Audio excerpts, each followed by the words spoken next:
memang tak betul.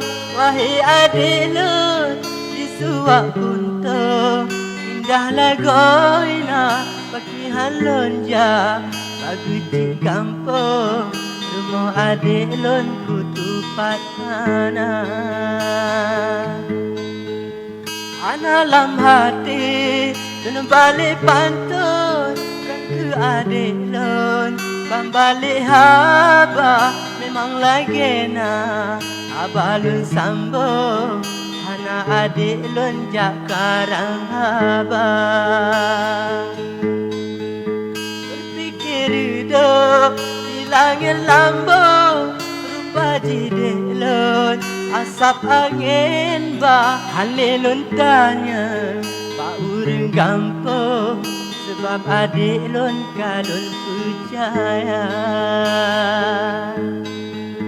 No betul adik muau betul pintu rumah lun sabilun buka kalau duk bakar walingan karun merumpuk langsung ngan urang Tuhan.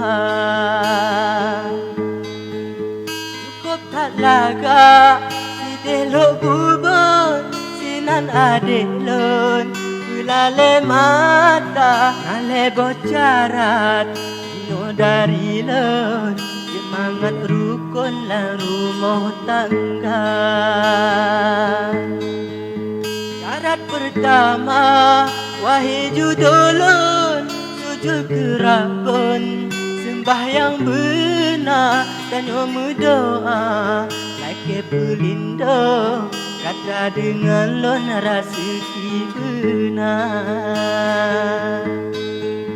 Syarat kedua dinolong sambung urang cik tulung sama tak jaga benamu beda diri ngang kandung saboh-boh jagung tanyo koh dua. Lumayan kele syarat dari lo gusapan santun ngan urang lingkah bapi belah gata atau belah lun sama tak sambung sama tak jaga. Ilang sep senang sino di betul anak payah lun minta ulua menyoik tabah leboh syarat lun jadi bang betul merumah tangga